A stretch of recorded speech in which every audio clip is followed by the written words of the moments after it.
Yeah, good evening all. So myself, I'm Vijay. I hold 14 plus years of experience, which includes 7 plus years of experience in Hadoop and Spark environment. So as part of today's demo, just I'm going to cover the following things like what is big data. So before I start, can anyone please confirm that my voice is clear, whether my screen is visible or not? Yes, Yes, it it is is clear visible. and visible. So what is a big data and why Hadoop required?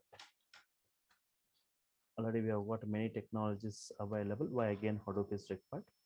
And drawbacks of this current drawbacks of the current databases.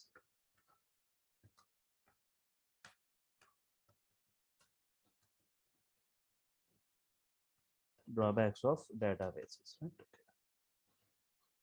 One second.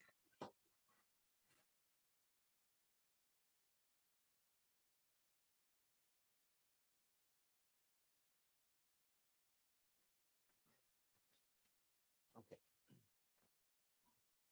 Hadoop advantages.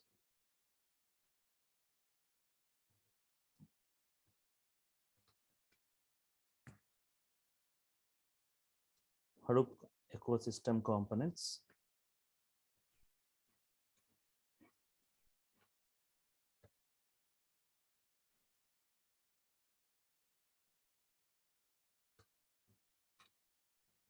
Hadoop job market. So this is what I'm going to cover. What is big data? Why Hadoop? Drawbacks of databases. Hadoop advantages. Hadoop ecosystem components and Hadoop job market. So first, big data. So the name itself saying like huge volumes of data, right? Currently how the data is getting stored, the data storage units like kbs of data, we can say like kbs of data, mbs of data, gb, gigabytes, terabytes, petabytes, exabytes, zettabytes, etabytes, sotabytes, so on, right? So from tb onwards we say it as big data, huge data gen. Okay, you should have seen like kbs of data, mbs of data, or gbs of data, or even tbs of data. But petabytes of exabytes of data, do you think like petabytes or exabytes of data, is it getting generated in the current real world? So if so, examples of petabytes of data generations. Okay, examples of petabytes of data generation, right? 1 petabyte equal to 1024, 1 petabyte equal to 1024 tvs, right? So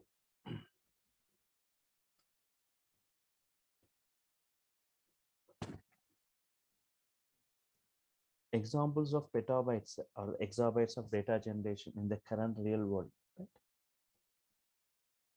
If I take like a banking sector, banking like SBI, HDFC, right? If I take any bank within the city, you can see hundreds of branches for a particular bank. Within the entire state, we can see thousands of branches. Within the entire country, lakhs of branches for a particular bank, right? Again, within each bank, we got millions of customers. Each customer making multiple transactions per day.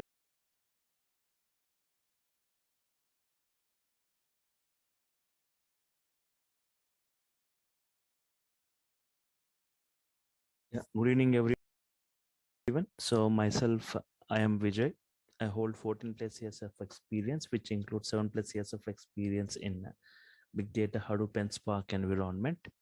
So as part of today's session, right, just I am going to cover the following things. So before I start, can anyone please confirm whether my voice is clear, whether my screen is visible or not, right? Yeah, your voice is clear. Yeah, thank you. Thanks. So what is big data? Why Hadoop?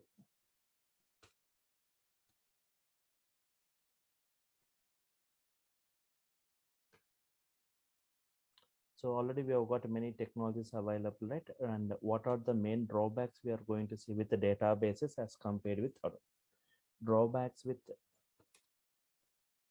databases.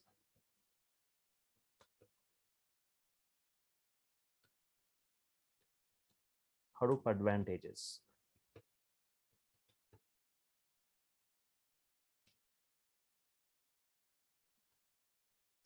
Hadoop ecosystem components, right?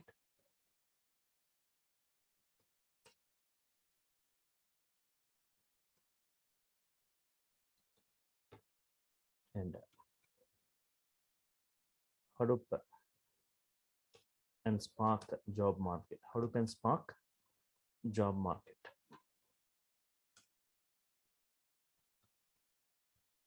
Okay. So both as part of the course, we are just going to discuss like Hadoop and Spark, right? So, big data, Hadoop and Spark.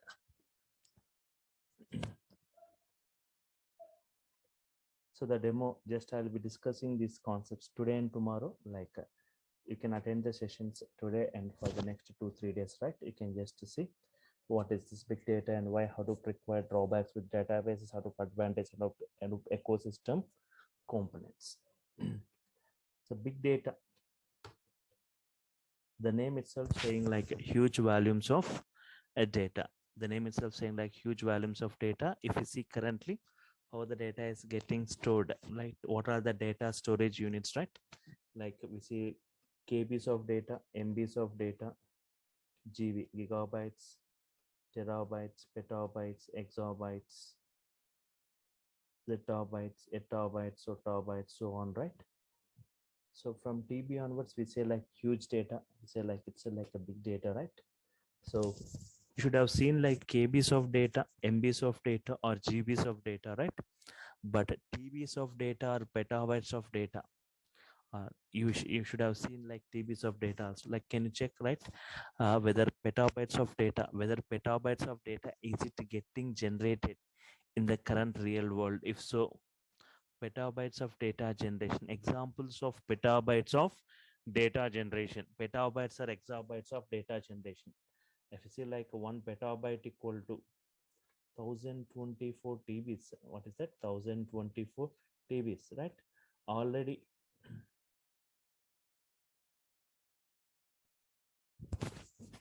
1 petabyte equal to 1024 TBs.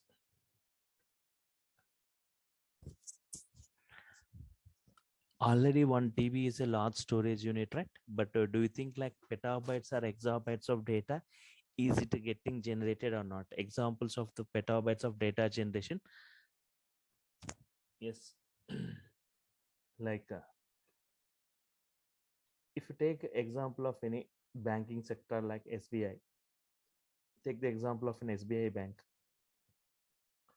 So within a particular city, you see hundreds of branches for a particular bank, right? Within the entire state, you see thousands of branches. And within the entire country, you will see like lakhs of branches for this particular bank like SBI. And in each branch, we see like millions of customers, each customer making multiple transactions per hour, per day, per week, per month, and per year. Each and every transaction need to be stored, right? So like huge transaction, huge data is getting generated, right? Forget about this. Like everyone are aware about social media like Facebook.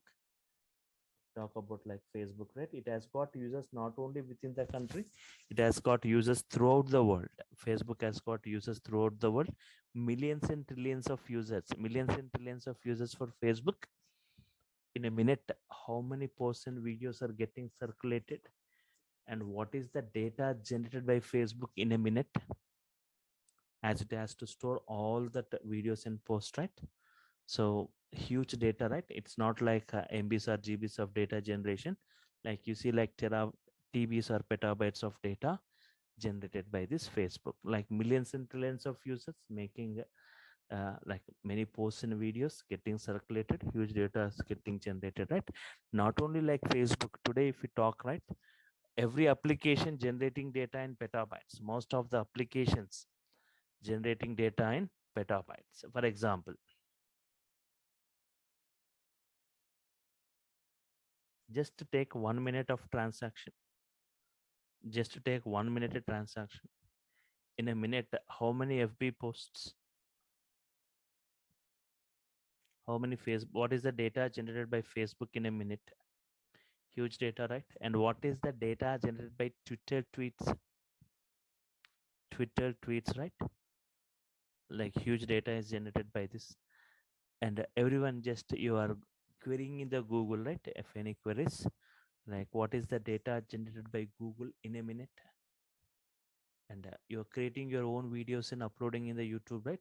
YouTube videos upload, what is the data generated by this YouTube, and what should be the storage capacity for storing all those videos, right?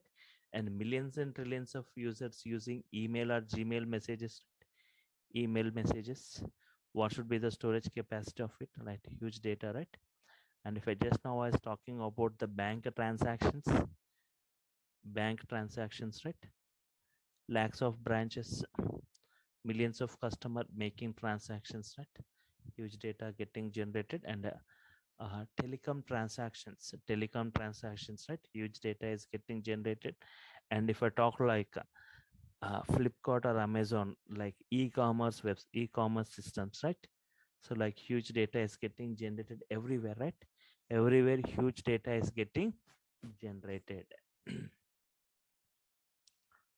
Currently, okay, huge data means in petabytes of data. Petabytes of data is getting generated, right? Currently, we have got some databases. We have got some databases for storing the data. We have got like databases like Oracle, MySQL, SQL Server, right? SQL Server, DB2. So all these they are used for online transactional processing, OLTP, for day-to-day operations, right? And we have got some specialized databases. We have got some specialized databases used for databases like Teradata, Netija, Vertica. So these are the databases used for data warehouse purposes, DWH. These are used for data warehouse purposes, right? Using this for storing huge data, and these are used for online analytical processing. So, but databases are specialized databases. They can handle data up to some extent, right? But huge data or unlimited data is not possible. But huge data or unlimited data are is not possible to store. Uh, so as a solution to all this, right, for storage level, and not only like storage level, processing level, okay, we have got framework like Hadoop. We have got a framework for Hadoop for storing unlimited data. I'll come back to this, but before this, we let us check right how the data is getting generated. What are the data storage? How the data is getting generated from the last 50 years? What are the sources from where this data is getting generated? What are the various types? Right. If I take last 50 years of data generation, right? If I take last 50 years of data generation, so think this is the entire data present in the current world, right? If you take from the last 1970, 19, for example, 1971 to 2021, right? Okay, compare, if you compare the last 10-15 years, right, with the last 1971 to, for example, 2011, right, and compare the last 10 years, right, 10 years with the previous 40 years. So just only 20% of the data got generated from the previous 40 years, especially from the last 10 years, like 80% of the data what we see has got generated from the last 10 years. Last 10 years. So what is that reasons for huge data? What is the reasons for the huge data generation from the last 10 years? Means because of usage of technology, because of usage of technology, because of usage of internet, because of usage of smartphones, right? Because of usage of smartphones, especially usage of smartphones, usage of internet has increased a lot, and usage of technology has increased. Like we see everything through online, right? Internet especially, everything through online banking, online shopping, online exams, online education, e-learning, online communications like audio, video chattings, right? Online healthcare, online business, online gaming, right? everything through online. So data has increased a lot, especially from the last 10 years. What are the main sources? What are the main sources from where this data gets generated? Mainly, I can say like three sources from where this data gets generated. Three sources of data. Like I can say like social data and machine data and like transactional data. Transactional data. Mainly three sources like social data, machine data, and transactional data. The data which gets generated from social media like Facebook, Twitter, all this, like we say it like social data, right? Machine data, the data which gets generated by reading or scanning the barcode scanners, RFID chips, such kind of data we call it as like machine data.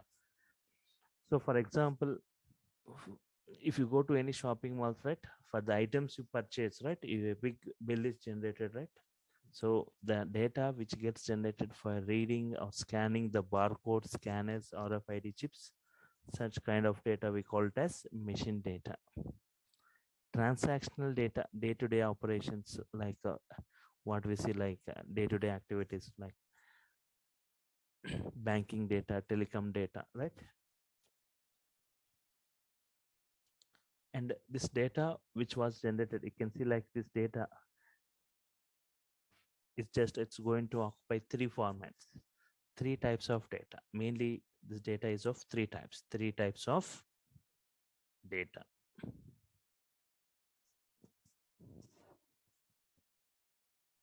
Three types of data.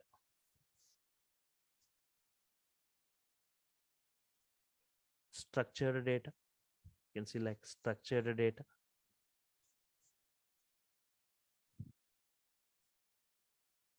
semi-structured data,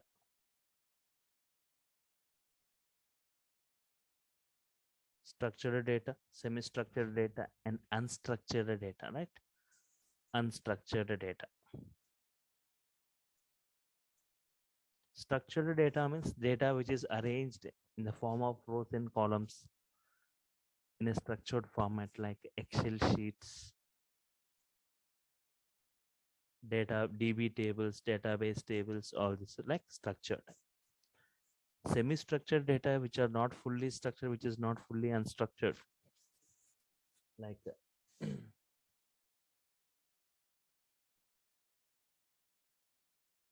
JSON files, XML files, all these are semi-structured. They're not fully structured, they're not fully unstructured. Unstructured like short messages, articles, images, videos, all this comes as unstructured. But if you see like the biggest challenge today, right, the most of the data which got 80% of the data what we see which got generated is mostly going to occupy this unstructured data. It's mostly like unstructured data. So how can we store this unstructured data and how to process this unstructured data? Means if we talk about the current databases, they can handle only structured data, they cannot handle unstructured data, right? So for unstructured data, so to store this huge data and to process this huge data in quick time, so as a solution to all these storage level problems and processing level problems, we have got a framework called Hadoop. We have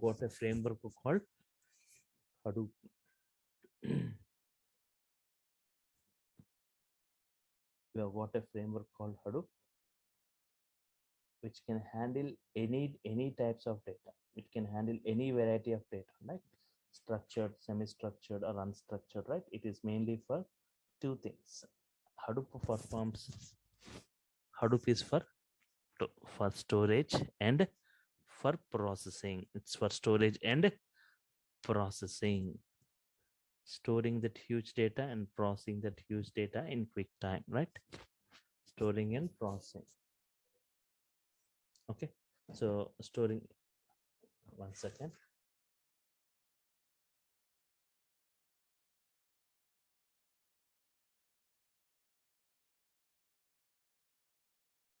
Okay, if you talk about any technology, right, either for example C or C++ or Java or Python, all this or .NET, all these are meant for processing. They are meant for what?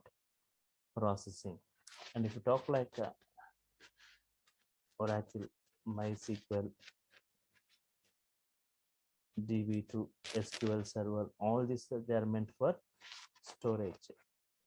So if you talk about any technology, they are meant either for storage or for processing. But Hadoop is for both storing the data and processing the data. It is for performing both, right? Storage, huge storages, and that to unlimited data storage, and high speed processing, performs both storage and processing. Okay, for storing the data. So here, when Hadoop is able to perform both, right? So I got some couple of queries here. When Hadoop is able to perform the storage and Hadoop is able to process the data, what is the use of the current like processing or storage technologies? Do you think they go away from the market when Hadoop is in the market, right? When it can perform both storage and processing, but you need to understand, right? When Hadoop required for huge data, right? For huge data storage and for huge data processing, for millions and trillions of records, not for a, for example, if you're making a transaction, right? For making a single transaction, for that Hadoop is not required for a single transaction, right? So Hadoop is bad for small data.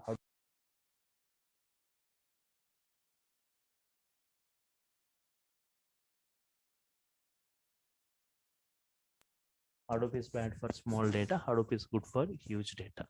For huge data storage and for huge data processing only, we go for Hadoop. Okay, and for storing the data,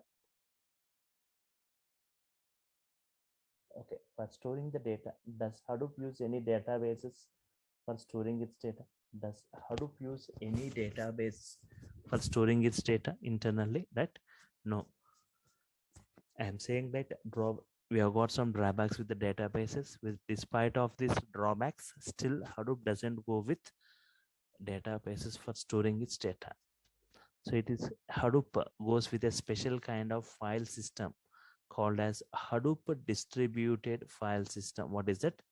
HDFS, Hadoop Distributed File System. And for processing, it doesn't use any current technologies, right? It is going with the execution model called as MapReduce. It goes with an execution model called as MapReduce. Okay, it goes with an execution model called as MapReduce, right? Hadoop is meant for storage and processing. Okay. Hadoop providing two services. One is for storage, other is for processing. We have used MapReduce or Spark. Okay, currently we are going with Spark, right? Fine. Now here, why database? Okay, hope you understood what is big data and why Hadoop. And here, why databases like Oracle is not used for storing this Hadoop data? Why databases like Oracle is not used as the okay for storing this Hadoop data?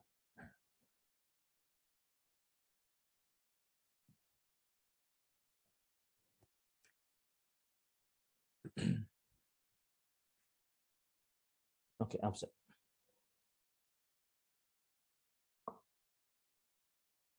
Coming back, right? Drawbacks with the databases.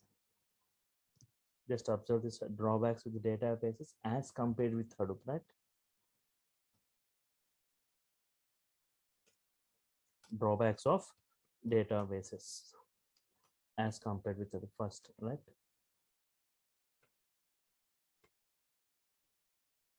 Limited storage. First thing is what? Limited storage.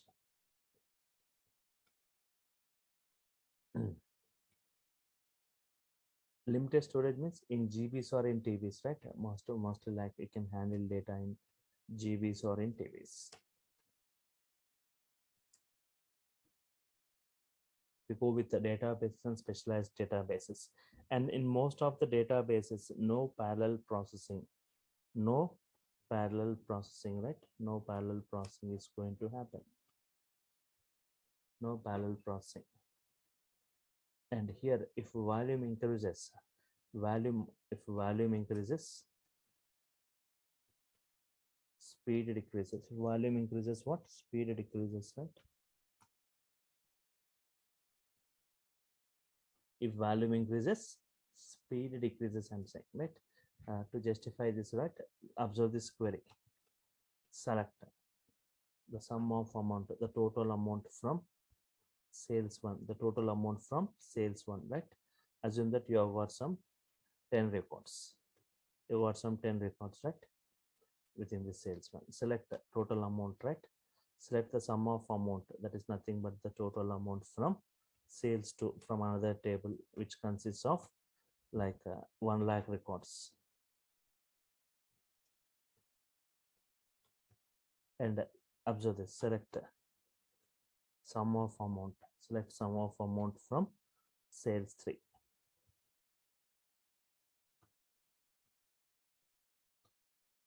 Right? Think that it has got some 1 crore records, right?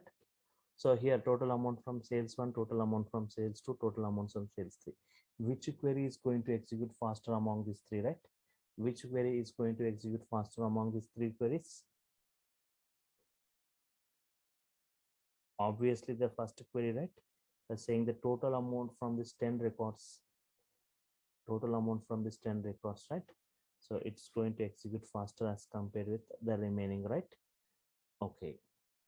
So as volume increase, query to query, right? If volume increasing, speed decreasing, right? Yes. Just 1 second. Give me a second.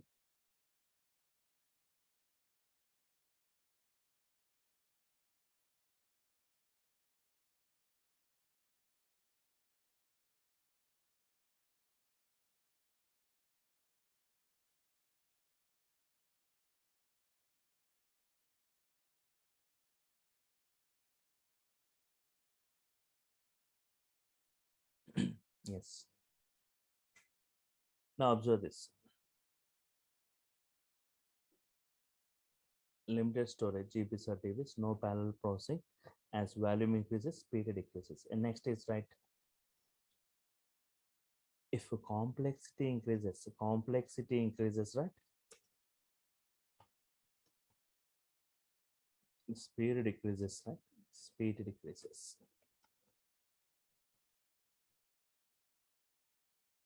Observe the same, take the same query, total amount from sales 1. Okay, think that it has got some 1 lakh reports. See, select the sum of amount from sales 1, select the average amount from sales 1, same table. This time we are taking the same table from sales 1 only, right? And select standard deviation of amount, from sales 1, right? From sales 1. Okay, sum of amount from sales 1, average amount from sales 1, standard deviation of amount from sales 1, right? Okay.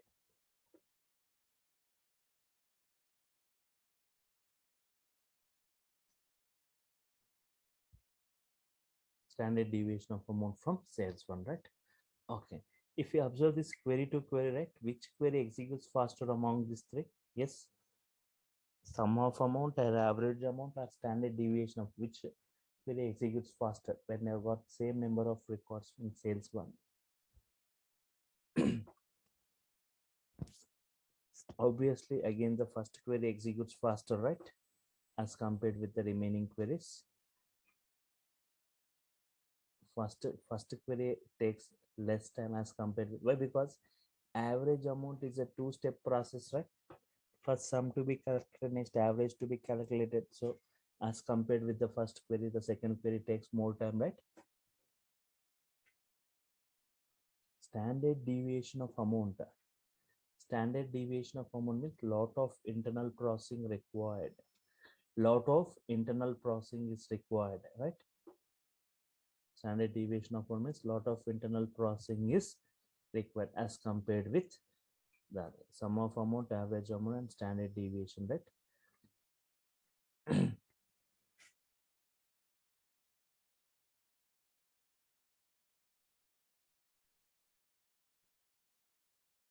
So here, lot of internal processing is required as compared with the other thing. So fine. And mainly, the main drawback of databases is databases can handle only structured data. Databases can handle only structured data, right?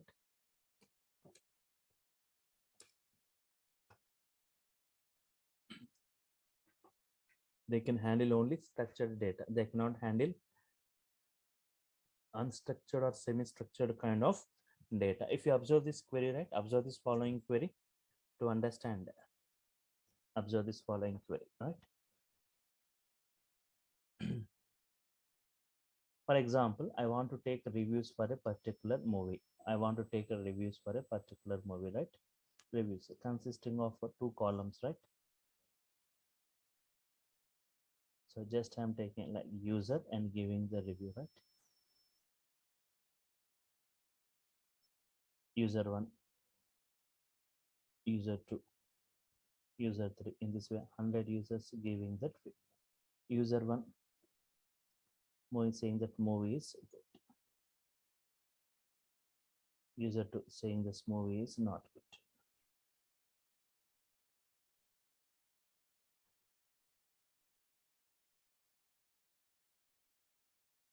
User 3 saying that movie is okay. For example,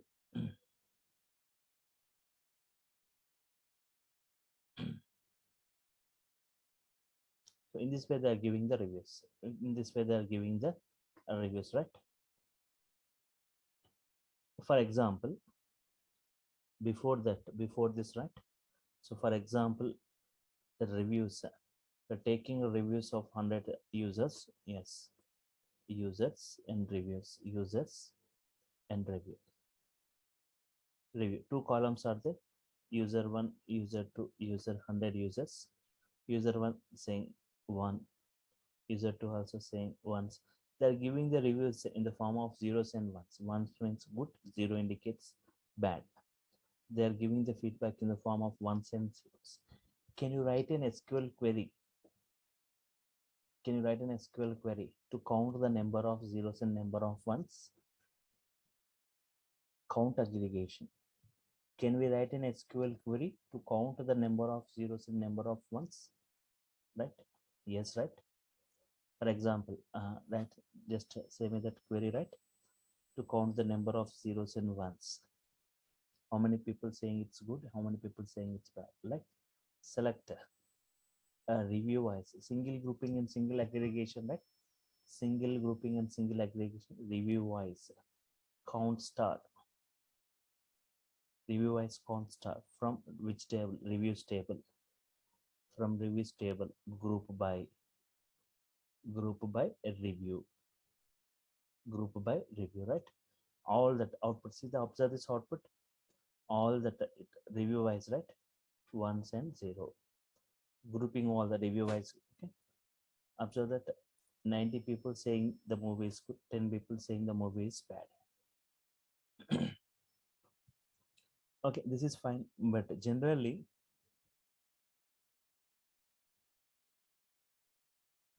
users won't give the feedback in the form of zeros and ones. They give a review in their own text format. First person saying movie is good, second person saying that movie is not good. In this way, every user they are saying in their own text format. Now can you count the number of goods and number of not goods? Can you write an SQL query to count the number of goods and not goods, right?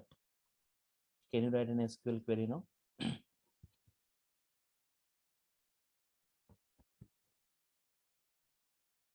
Can write an SQL query to count the number of goods and number of bats, right? Not possible, right? Even if you just write a query by counting the number of goods and number of not goods by keyword count, even it gives wrong computation, as not good is having good within it, right?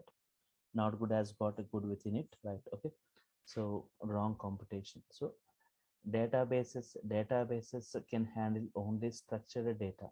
They cannot handle unstructured or semi-structured kind of data, but Hadoop can handle all varieties of data: structured, semi-structured, and unstructured data, right?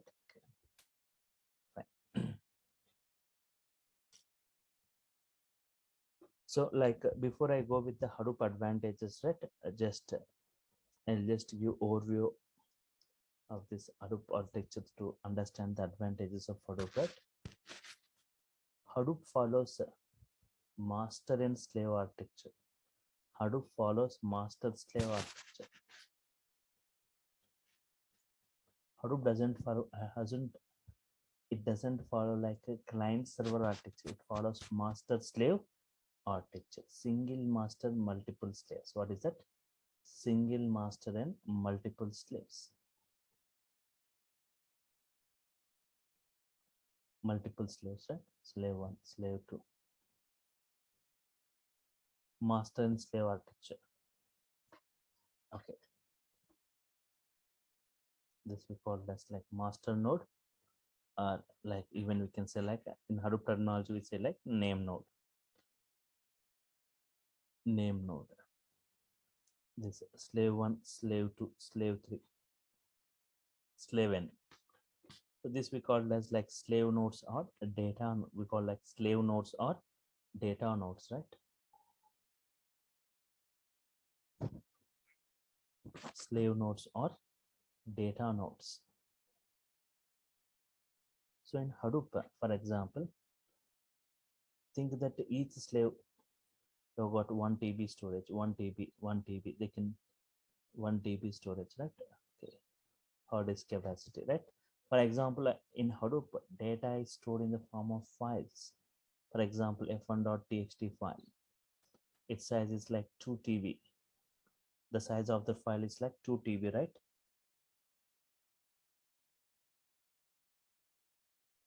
It cannot fit into any of this system. It cannot fit into slave 1, or it cannot fit into slave 2. It cannot fit into slave 3, right? It cannot be stored in any of the slave, as their capacity is only 1 TB. So in Hadoop, how the data is getting stored?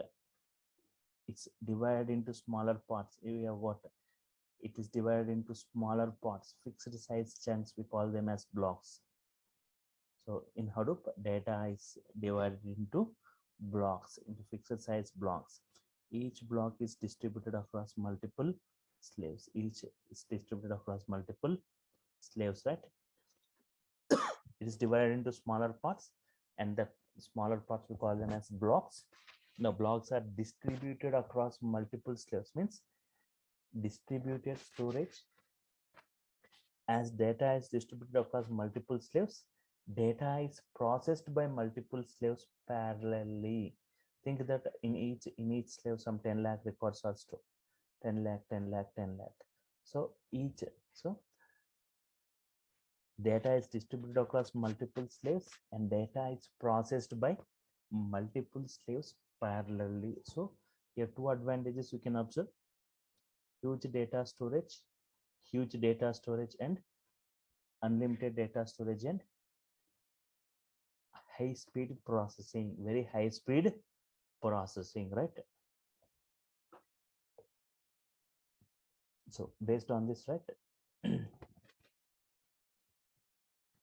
Observe Hadoop advantages. Now see this Hadoop advantages, right? Pardon?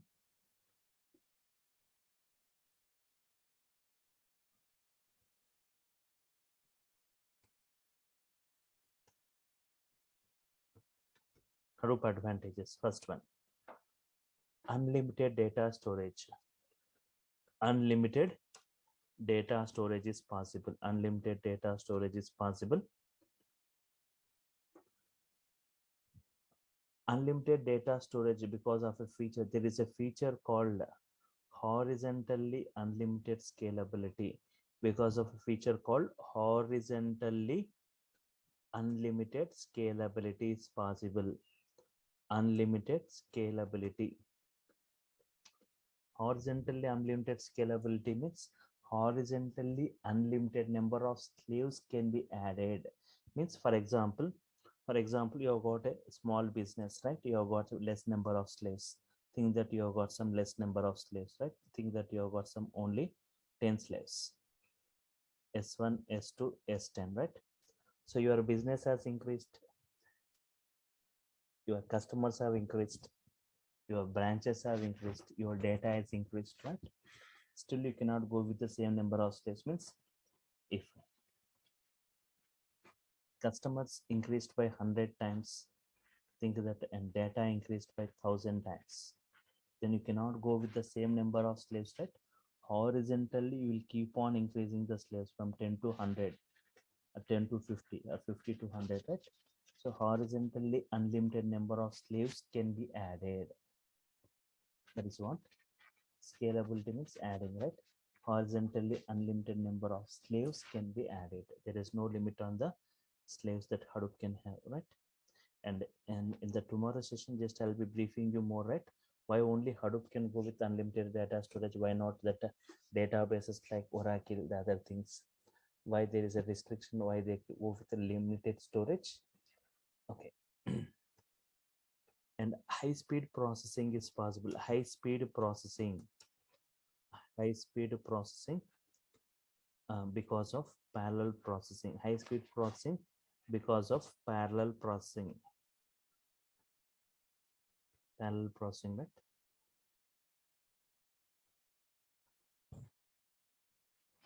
Very high speed processing and parallel processing, right? For example,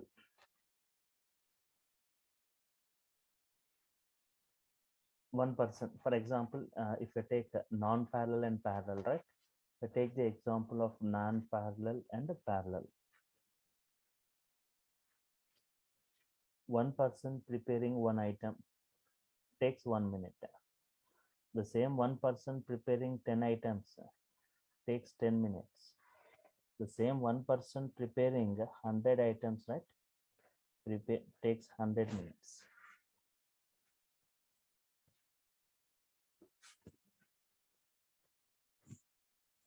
Okay. So in the case of parallel processing, one item take 1 minute only. 10 items takes 1 minute only. 100 items also takes 1 minute. Here 10 persons preparing parallelly 10 items. In 100 persons preparing 100 items parallelly takes 1 minute. Here as said persons, in our terminology it's a like systems, slaves, right? So I'll just, okay, high speed processing and the other advantages: can handle all varieties of data. Can handle all varieties of data, like structured, unstructured, and semi-structured data. And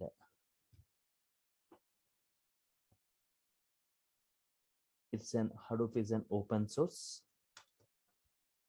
no licensing, open source, no licensing is required.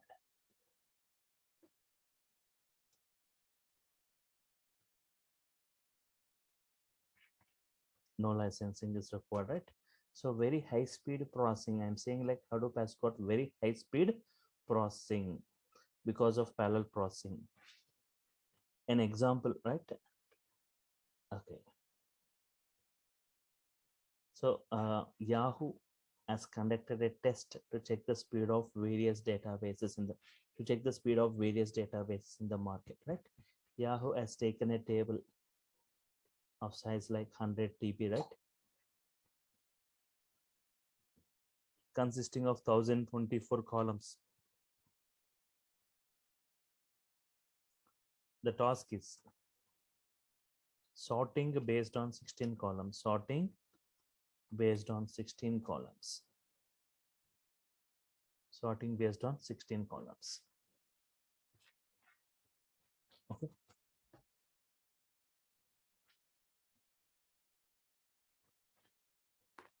Yahoo taken a table of 100 TV size consisting of 1024 sorting based on 16 columns. What is the time taken by the various databases? Time taken by various databases.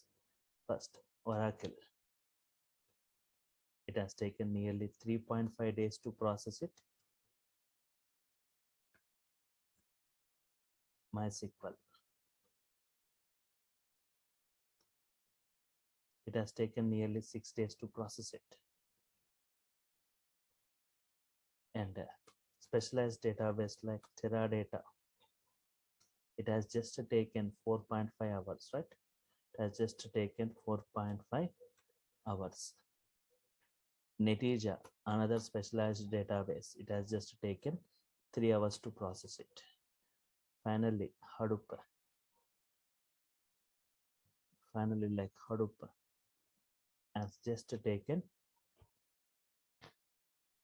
3.4 minutes to process this. 3.4 minutes. The latest version of Hadoop, just it has taken just 1.2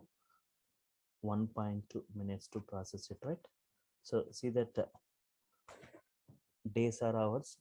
Okay, it has taken minutes, right? That Hadoop is proven in the market, processing point of view and also like storage point of view. I'll give multiple examples in the tomorrow session. In storage point of view, how Hadoop is proven in the market, like unlimited data storage, how Hadoop able to store like unlimited data, why not the other databases, and more examples on this, and can handle all varieties of data, right? So Hadoop is proven in the market, processing point of view, like the processing speed of Hadoop as compared with any other, right? It's very less time, very huge high speed processing because of parallel processing. Storage point of view, processing point of view, Hadoop has proven in the market. So today we have got great boom from as Hadoop. So most of the projects getting migrated to Hadoop environment, especially like ETL projects, right? You can say like within the Hadoop environment. So, and what I'm going to discuss as part of this course, right? What are the, and I'll just discuss in brief in the tomorrow session about what are the thing, what is that Hadoop ecosystem components, other things, right? But just observe this Hadoop and Spark with Scala, right? Spark with Scala. What is so introduction to this big data and Hadoop, the challenges, advantages, right? And Hadoop distributed file system, right? HDFS, Hadoop distributed file, and MapReduce. It's an execution model, a parallel execution model, right? And data like Scoop, right? It is a data ingestion. It's a data ingestion tool like SQL plus Hadoop. The first two characters of SQL and the last three characters SQOOP. The first two characters and last three characters of Hadoop form Scoop, right? So it's a data ingestion tool like for import or export operation, for import or export operation. Please be in mute. For import or export operations, so for importing data from databases to Hadoop, and also like exporting data from Hadoop to databases, like importing from databases to HDFS, Hive, HBase, right? And also exporting data and performing different types of transformations while importing, right? Okay. It's Swami, please be in mute. So like import or export operations and performing different types of transformation while importing, right? For example, I want to bring only some specific columns or specific rows, or some merging that tables and bringing the data to Hadoop, and different types of aggregations, groupings you can perform before data comes to Hadoop, right? Filtering data, vertical and mergings, right? Groupings, aggregations, incremental import, right? Yarn, yet another resource negotiator. From Hadoop 2 version onwards, we have got many architectural changes, right? Like, okay. So what are those? Everything will be discussed in this Yarn component. Yarn architecture, Yarn architectural components, and Apache Pig. It's one of the processing component. It's like Pig scripting language. So, and also like Apache Hive, right? It's a very in brief discussion on this Apache Hive. like it's a kind of data warehouse kind of environment in Hadoop framework. This Hive component is used in each and every Hadoop project, right? So what are the different types of tables, internal, external tables, partition, non-partitioned tables, indexing, bucketing, slice, indexing and bucketing, right? And partitioning, static partitioning, dynamic partitioning, multi-column partitioning, and working with unstructured data, working with XML data, JSON data, URL weblog data, and you working with the Hive UDFs, UDAFs, right, UDTFs, right? And NoSQL database. As a Hadoop developer, you need to have the knowledge of at least one NoSQL database. What are the different types of NoSQL databases? And we are going to discuss a NoSQL like database like HBase. HBase is especially designed for Hadoop environment. It's not for open. It's for Hadoop only. HBase works only for Hadoop environment, right? So total that NoSQL database in brief. Apart from this, I'm also going to give a knowledge on this streaming data and technologies like Flume and Kafka. And later we come back to the Spark and Scala, right? First we discuss about Scala programming, the Scala language. Scala is a language and Spark is an execution model implemented by using Scala language. Scala, everything like Scala data types, variables, and Scala control structures, collections, transformations, and Scala functions, everything. Before we go with Spark core programming and Spark comparison with any other technology in the market, and processing wise, I'm going to just compare it. And the Spark data objects we call like RTD, resilient distributed data sets, operations on RTD actions, transformations, computations, RTD persistence features, persistence options, and Spark core programming, fault tolerance model, different ways of creating RTD, and different types of increasing or decreasing the number of partitions, aggregations over the structured data, and different like groupings and aggregations, and various actions and transformations, right? Various actions and the built-in actions and built-in transformations. Okay, one by one, each and every action and transformation in brief. And later like Spark SQL, making the data structured and following, just creating some kind of tables and performing querying on these text using Spark SQL, working with CSV files, JSON files, Spark and Hive integration, Spark and MySQL integration, okay. Working with pure SQL statements. We have got the concept of data frames and data assets, right? And just like a deployment modes, local mode, cluster mode, stages and tasks, driver and executor, Spark submit creation using Eclipse IDE, SBT build tool, and IntelliJ IDE to launch Spark application, and also knowledge on Spark and Cassandra, right? Okay. So this is what in brief I'm going to discuss, nearly like 50 hours on Hadoop and 50 hours I'm going to spend on Spark with Scala, totally 100 hours, right? So like 2.5 to 3 months I'll be discussing in brief. So you'll get that entire comment on this Hadoop and Spark, right? With multiple examples, working examples, right? So step by step, everything I'm going to discuss with this Hadoop and Spark. Actually, Hadoop and Spark previously, there were two separate courses, but combined together, we are going for a very for a big discount, right? It is an offer batch.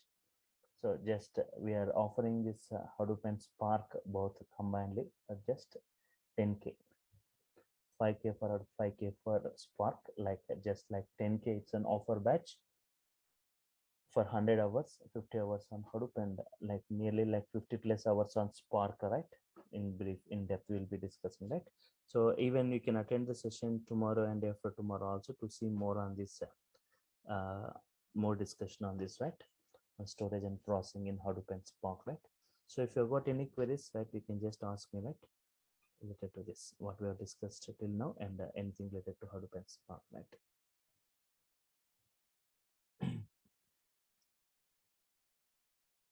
And as I said, it has got a great boom. You can just check this Hadoop jobs, Hadoop and Spark jobs in the market. You've got many jobs for Hadoop and Spark environment, right?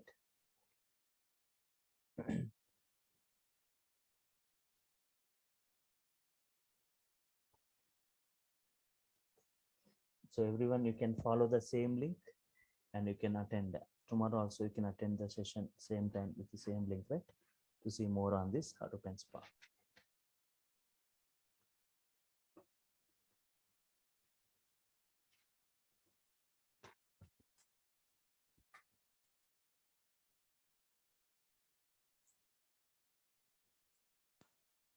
Yes, query was asked, right? Is how much Java or this Python knowledge required, right? So okay, currently mostly like Scala is used to currently. See here, Spark and Spark with Scala, like Spark is mostly used in the industry currently. Spark with implementation using language like Scala language, using Python language, right? So Scala is the native language of Spark. It's built by using Scala language. So I'm going with Scala, Spark with Scala, right? Even also you can implement using Python language, right?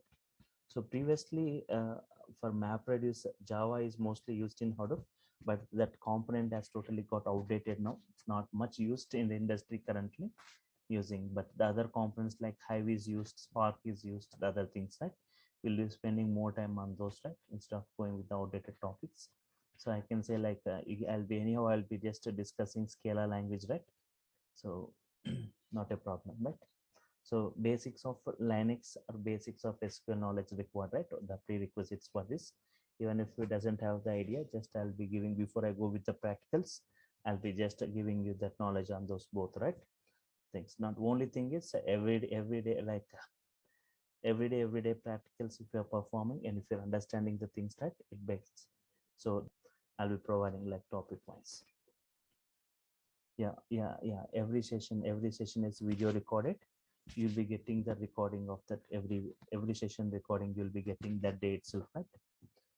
So if you are absent for a couple of days due to some ill health or due to some office work, right, you can just go through the video and attend the next session, right?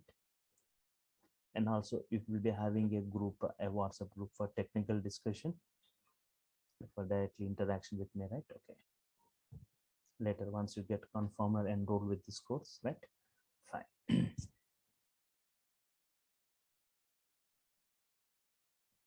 Yeah, any other queries, right?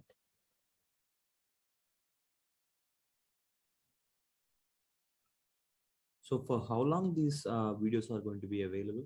So after you complete, right, so it will be like 6 months. You can just access the videos for 6 months, right?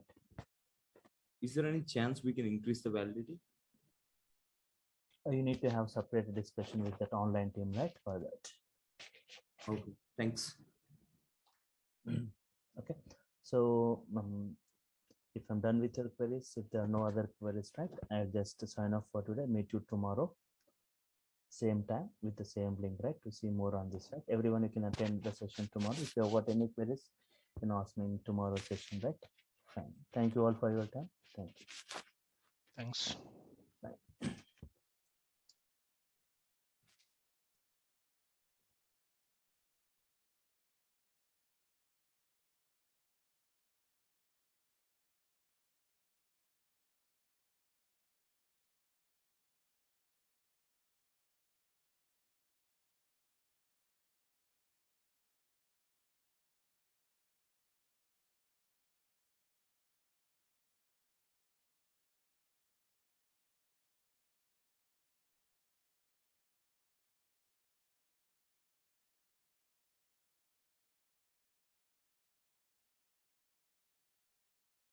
Yeah. Yeah. Good evening, all. So before I start, can anyone please confirm whether my voice is clear or not, right? It's clear. Fine. So in the last class, just I was discussing about what is big data, why Hadoop required, drawbacks with databases as compared with Hadoop, Hadoop advantages. Okay, and today I'll be discussing about Hadoop ecosystem components, right? And before that, okay, so Hadoop providing two services, right? Okay, 1 second. Hadoop providing, Hadoop is meant for two things. Hadoop providing two services, right? It is meant for storage and for processing. It is meant for storage and processing. Observe this. It is meant for storage and it's meant for processing.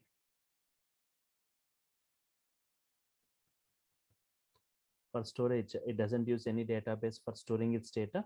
It has got some drawbacks with the databases, right? It is going with a special kind of file system called as Hadoop distributed file system. And for processing, we are using like execution models like MapReduce, Spark.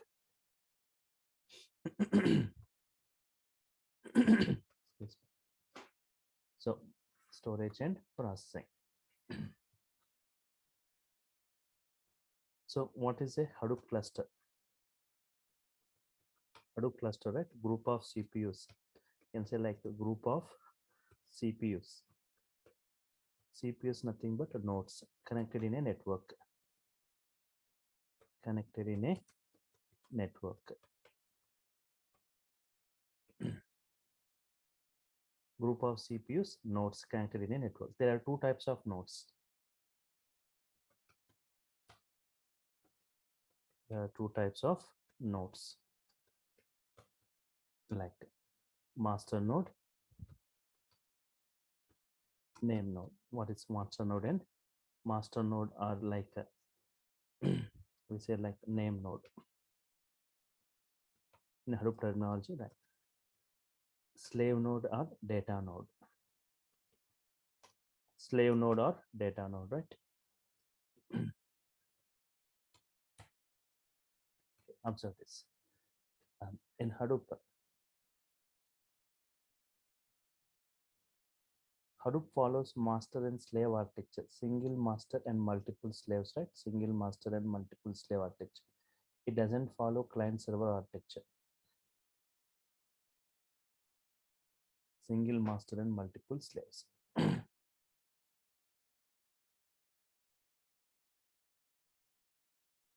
Slave 1, slave 2, slave n. This is a master node. This is slave node or data node.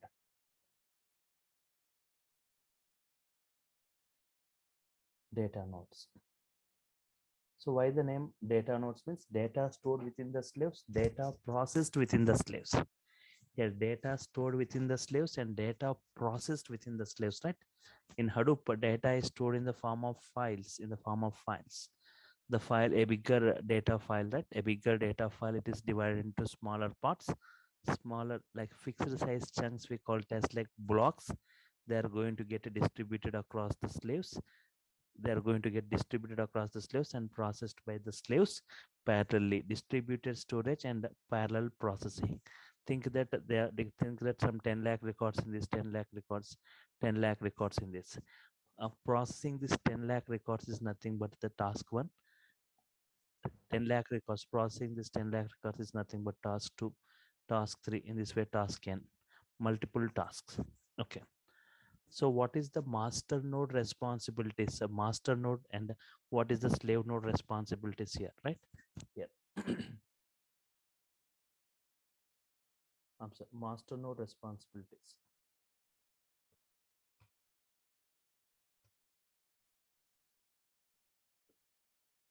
Master node responsibilities, first one. Task assignment. One is task assignment, load balancing, fault. I'll just discuss this. Fault tolerance, health monitoring.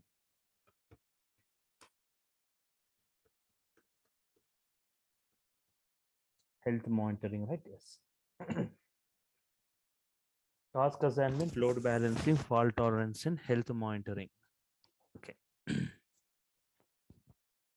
Task assignment means the master node assigns the task to the slaves. Executing this 10 lakh records is nothing but a task one. Executing this 10 lakh records is nothing but a T2. This executing this 10 lakh records is nothing but multiple tasks. So all this T1, T2, T3, all the tasks are executed parallelly. Multiple tasks are executed parallelly by multiple slaves. Multiple tasks are executed by multiple slaves parallelly. Parallel processing we are going to see right here. We are observing parallel processing. Second one is what? Load balancing. Load balancing means master node. See, the master node assigns the tasks equally to all the slaves. It doesn't burden any particular slave, right? So the tasks will be equally distributed across the slaves. Fault tolerance mechanism. Observe this fault tolerance, because what is this fault tolerance? When multiple tasks T1, T2, T3, T4, when multiple tasks are executed by multiple slaves parallelly during this computation or during this processing, if any slave goes down, then the task of that slave will be assigned to any of the available slave, any of the available slave. This process we call it as fault tolerance mechanism. When multiple tasks executed by multiple slaves parallelly, if any slave goes down, then the task of it is assigned to any of the available slaves. This process is called as fault tolerance mechanism, right? Health monitoring. Before assigning the task to any of the slaves, the master will have that status of each and every slave, their health status, right? And the slave node responsibilities are slave node responsibilities. Two responsibilities mainly: storing data and processing data, right?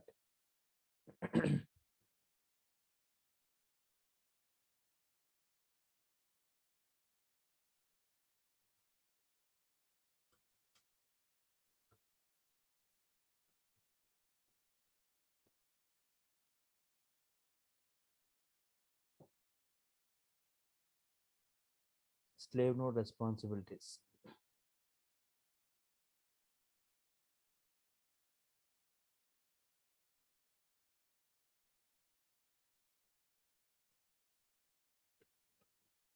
One is storing the data. Second is what? Processing data. Storing the data and processing the data, right? Slave node responsibilities, right? Okay. And before this, right? Okay, Hadoop cluster, it's a group of nodes connected in a network. There are two types of nodes, right? So before this, I need to discuss one more, right? Hadoop providing two services, storage and processing, right? Hadoop is meant for batch processing. It is not for online processing. Hadoop is meant for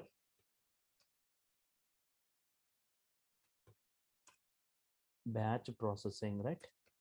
Is meant for batch processing. It is not for online processing or one record or single record or online single record transactions or day-to-day transactions. It is not for, it is for millions and trillions of records, processing millions and trillions of records, right? So what do you mean by batch processing or batch applications? There are two types of applications, right? There are two types of applications. First one, right? Online application, batch application. Observe here, online applications, and second is like batch applications. Online applications and batch applications. What do you mean by online applications or batch applications? Hadoop is for batch applications. Online applications means user interactive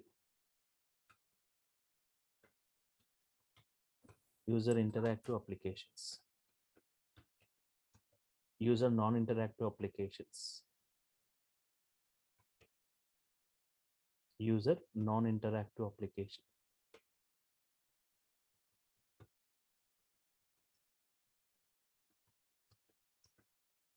See here, user interactive applications means, for example, booking a movie ticket online,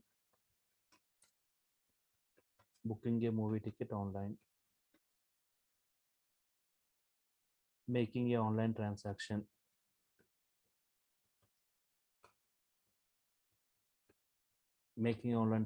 right? It's a online application, right? And user non-interactive applications here,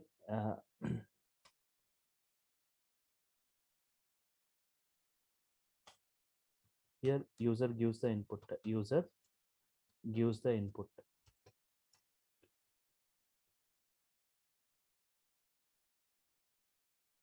here user interference is required. Here no user interference, right? Here no user interference.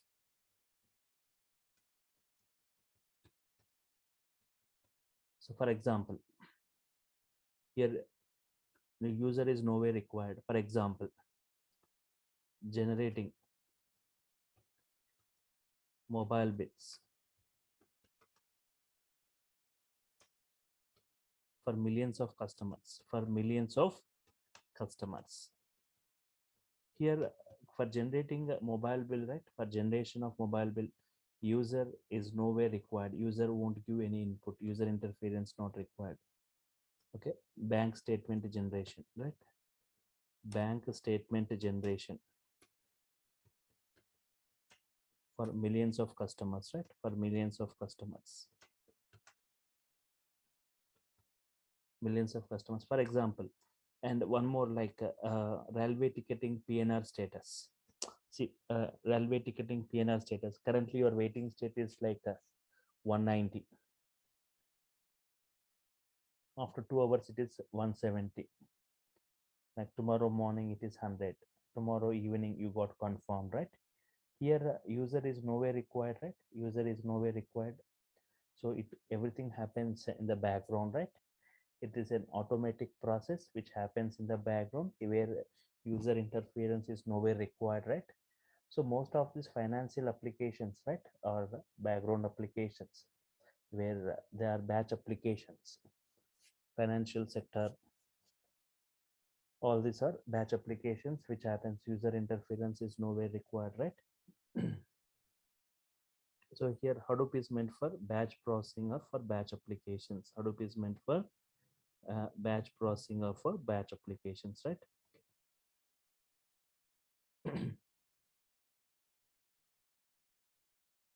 Next is like Hadoop cluster, right? Group of CPUs nodes connected in a network. There are two types of nodes.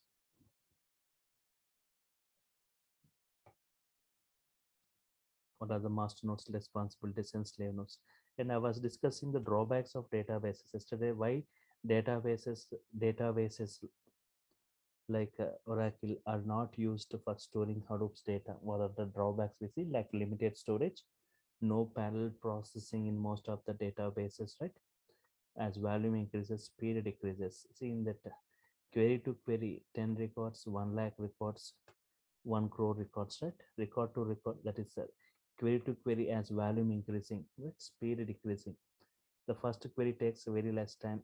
Okay, it executes faster as compared with the remaining queries, right? Okay. Once again, can anyone please confirm whether my voice is clear or not? Can anyone please confirm whether my voice is clear? That's clear. Fine. So databases can handle only structured data. It cannot handle unstructured or semi-structured kind of data, right? Okay. Fine. Complexity increasing, speed decreases, right? And Hadoop advantages, main advantages, right? Unlimited data storage, or horizontally unlimited scalability, horizontally unlimited number of slaves can be added, right? High speed processing, parallel, because of parallel processing, right? And can handle all varieties of data. It's an open source, no licensing required. So main advantages of Hadoop. Okay, so today just I'll discuss more examples, right? Like storage point of view, Hadoop has proven in the market. Processing point of view also it is proven. For example, I got a query right here. I got a query. Why databases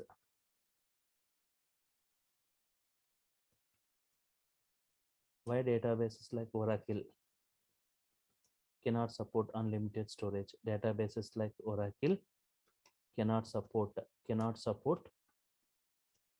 unlimited data storage.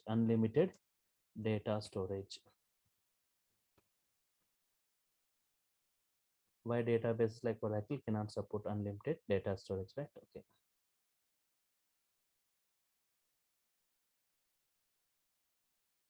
So here in data, for this databases also there is a limitation on the number of slaves. Even like databases like Oracle can go with multiple slaves in real time, right? Databases like Oracle can go with multiple slaves. What is the max limit on the number of slaves? Max limit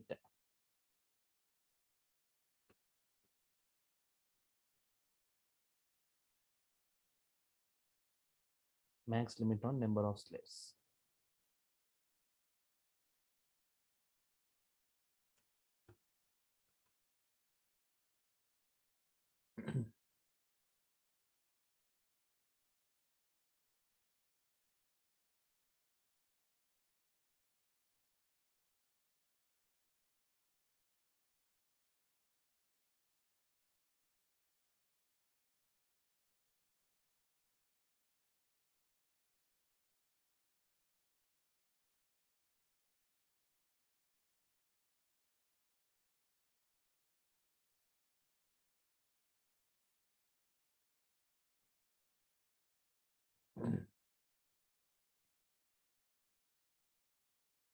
Yes.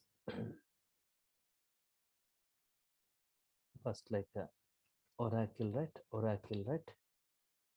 Oracle. It can go with a maximum of 256 slaves or nodes, right? 256 nodes are allowed. 256 slaves are allowed max for Oracle, right? Yes, yes, yeah. Mm, yeah, Said Sabir, right? There is a query asked by you, right? So MapReduce, previously MapReduce was used a lot for processing the data, right? Currently, Spark is mostly used, preferred for data processing. I'm talking about the data processing, right? For data processing, Spark is mostly used. Previously, MapReduce was mostly used.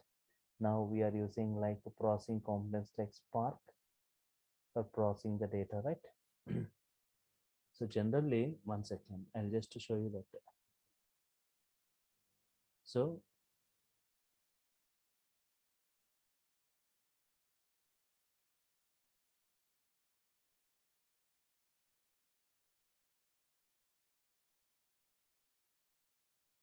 observe.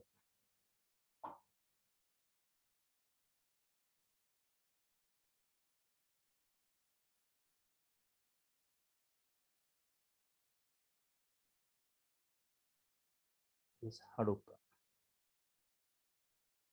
This is HDFS for storage. Hadoop is meant for both storage and for processing, right? So first HDFS, how you are going to get the data to HDFS? How you are going to get the data from database one? Database two means from different OLTPs, right? From different OLTPs, online transfer, from different databases for different branches, you are going to pull the data, right? You are going to pull the data from different data from different OLTPs, right? Using a component called scoop. There is a component.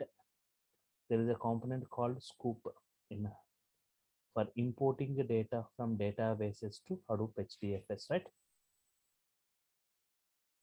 Scoop is nothing but SQL plus Hadoop. SQL plus Hadoop. SQOOP. What is that? First two characters of it and last scoop. Using the from the different branches, you are going to pull the data to a single place like HDFS into HDFS. Data is stored in the HDFS. After that, data is going to be processed. You have got some processing. Data processing is going to happen, right? Data processing. For processing the data, we have got different components, right? Different components, processing components available, right? MR, MapReduce is one processing component. Apache Pig has one. Hive,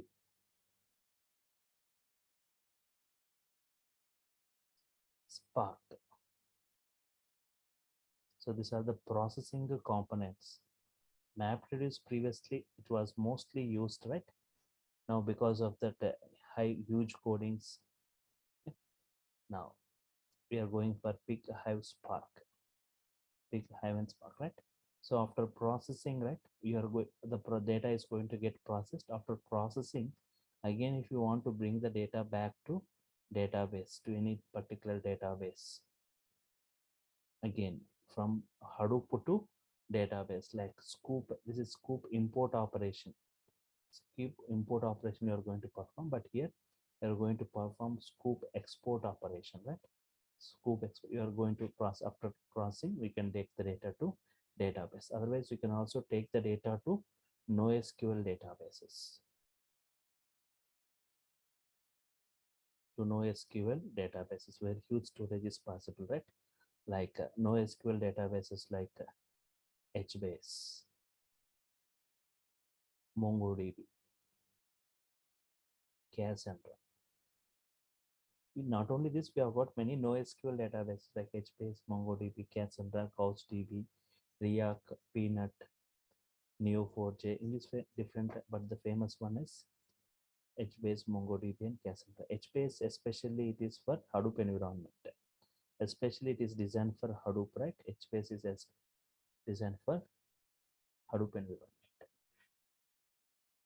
Okay.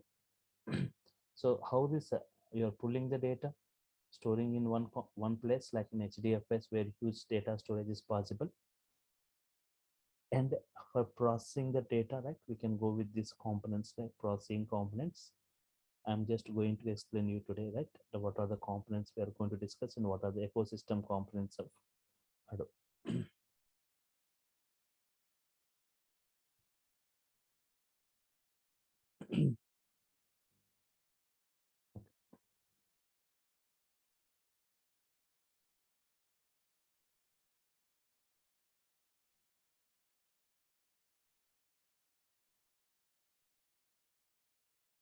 Yarn, yet another resource negotiator. Yet another resource negotiator, right? Yes. The architecture, we are going to follow this entire Yarn architecture, right? Within this Yarn architecture, we have got like Yarn processing happens, right? Okay. Within this Yarn architecture only, this everything, this processing is going to happen. Like we have got within the Yarn, like we have got resource manager, resource scheduler, application manager, application master, job history server, right? Later I discuss about this architecture in brief. Yeah, it's an the architecture. See, Spark and the PySpark both are same. Spark is an execution model. MapReduce is an execution model. MR is the execution model, right? Where in all the Hadoop components, MR execution is going to happen. Execution model. Spark is a separate execution model. Spark is a separate execution model, right? You can implement a Spark. You can implement Spark using multiple languages. By default, built by using Scala language. Spark by default built using Scala language, right? You can also implement Spark, means you can code that Spark using Scala, using Python, using Java, using R language. But in the industry, these two are mostly used. Scala by default, Spark built by using Scala language. It is the native language of Spark, mostly used. Even today, like Python is also used. Means it is a, what we can say, it's a Spark is an execution model implemented using Python, implemented by using Python language. So we call it as PySpark. Spark with the Python implementation we call it as like PySpark, right?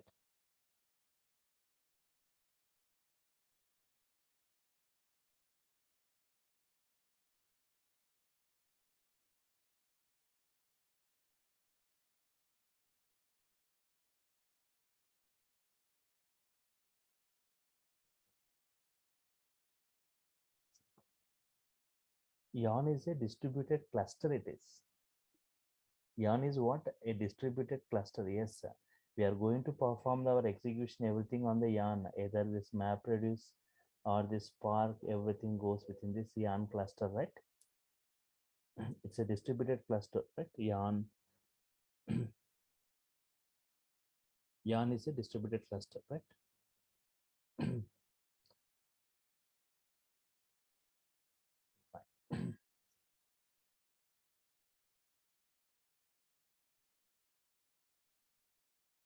Yes, just now I was discussing, right? Cluster. What is a cluster? Group of CPUs nodes connected in a network. Group of CPUs are node connected in a network. There are two types of nodes, like master node and slave nodes. Master node responsibility, slave node responsibility. I was just saying that group of nodes connected in a network, right? So we have got a lot of discussion and yarn, right? Yes, I'll be briefing you, right? Yes. Yes, what is it? Yeah, Said Sabir, right? Yes, I'll be discussing, right? Yeah, everything goes on yarn. Everything goes within yarn, right? Total execution goes, total execution part, everything goes within yarn only. Yes, why databases like Oracle cannot support unlimited data storage? Because there is a limit on number of slaves. There is a limit on max limit on number of slaves. Okay, Oracle can go with maximum 256 slaves. MySQL maximum it can go with 54 slaves. Can go with 54 slaves, right? MySQL Express it can go with max 256 slaves, right? 256 slaves. SQL Server can go with the 256 slaves for storing its data, and DB2 can go with the 256 slaves. So all these databases max their 256 slaves supported. They cannot go higher than that, right? And even if I just like our mobile phone, right? We have got some internal storage. Once that internal storage gets filled, for example, if they are giving 64 GB internal, right? If all that data gets filled, right? If the storage gets filled, the performance of your phone get degrades, right? In the same manner, even for Oracle, if all your slaves gets filled, right? It won't support data further. Even the performance of this system, performance of the system gets degraded. But even once this slave gets filled, they cannot support data further, right? But we have got some specialized databases, right? Like Teradata. We have got some specialized database like Teradata, right? It can go with maximum 512 slaves. It can go with max of 512 slaves. Netija can go with the max of 512 slaves. Can also go with 512 slaves, right? Yes. And Vertica can go with the max of 512 slaves. All this they can go with max of 512 slaves or nodes. But currently Teradata and Netija they are going with 1024 slaves. 1024 slaves, right? Even this also goes with 1024 slaves. Even though if they go with 1024 slaves, we cannot say like unlimited storage. We cannot say like it's a unlimited data storage, right? Once they get filled,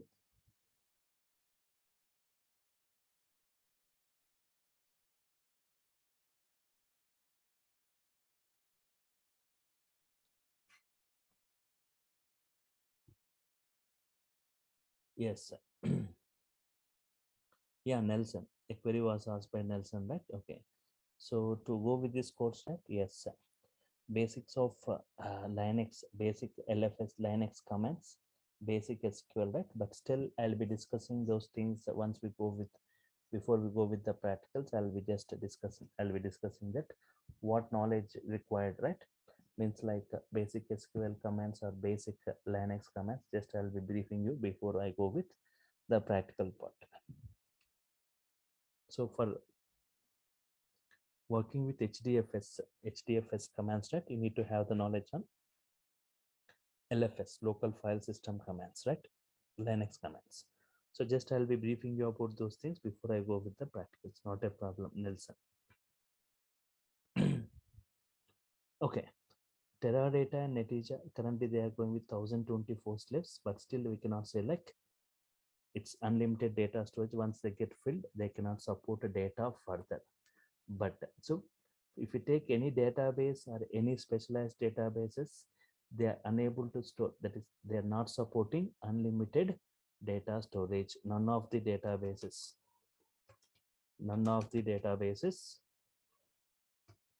or specialized databases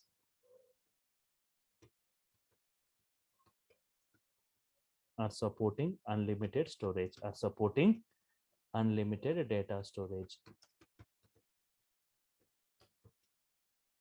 But there is no limit, but there is no limit.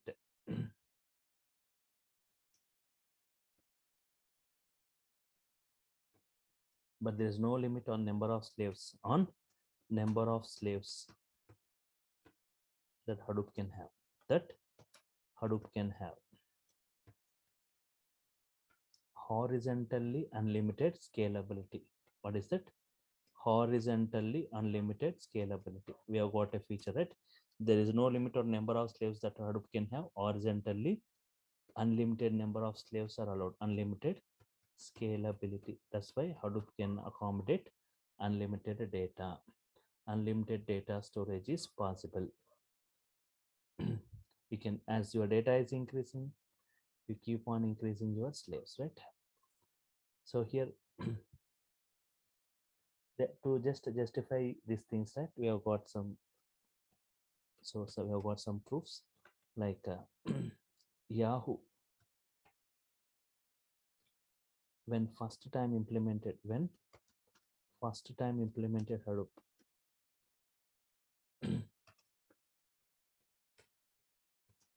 when first time implemented Hadoop, it went with 4,000 slaves for storing its data. Currently Yahoo going with 12,000 slaves for storing its data, right? 12,000 slaves for storing its data. Facebook, when first time implemented Hadoop, when first time implemented Hadoop,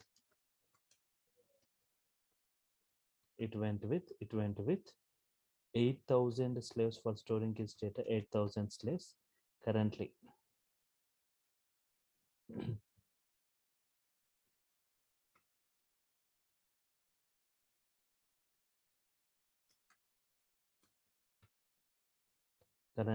it's going with 42,000 slaves for storing its data. 42,000. So in the case of databases, we are going with 256 or 512 or 1024 slaves. They have got some limited storage, but for Hadoop, there is no limit on the number of slaves that Hadoop can have. Can go with any number of slaves. 256 or 1,000 or 5,000 or 10,000 or 40,000. There is no limit on the number of slaves that Hadoop can have, right? We can.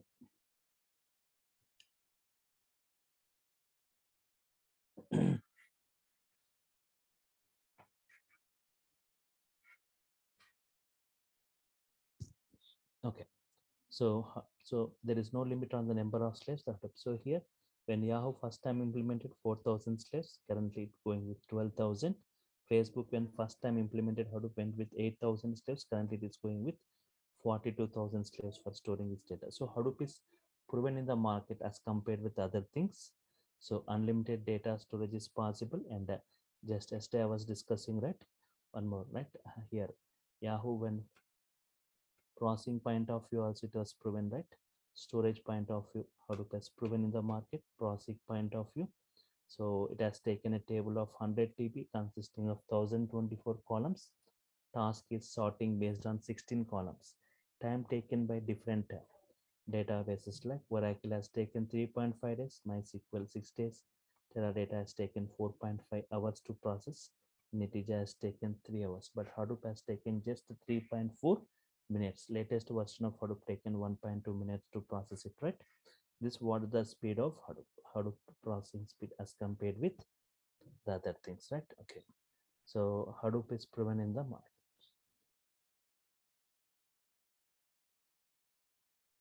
One second.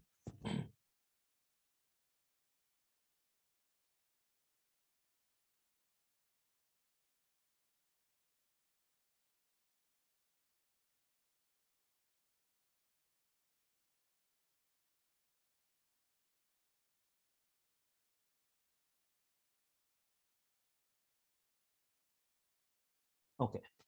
So, because of this unlimited data storage and high speed processing, right? So we see like a lot of boom for Hadoop in the market currently. Like most of the ETL projects getting migrated towards Hadoop environment, right?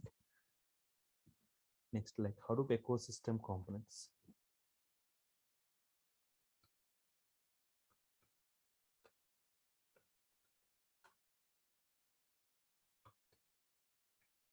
Hadoop ecosystem components, right? Okay.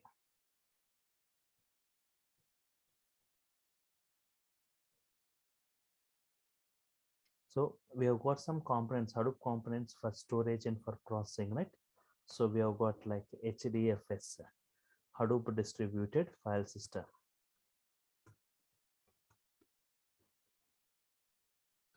Hadoop distributed file system, right? It is meant for storage. Hadoop distributed file system. It is meant for storage. MapReduce. MapReduce, right? It is meant for processing. Is a parallel execution model. Okay, MapReduce, it's meant for processing, right? And we have got Apache Pig. Pig is also one more processing component, right? It is also meant for processing. So this Pig processing happens by using a script. So Pig, we have got Pig Latin language for Pig processing happens using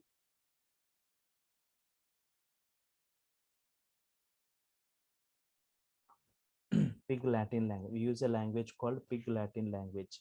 It's a simple scripting language. Pig Latin is a simple scripting language where we can perform these complex operations with very less code, with a very less code.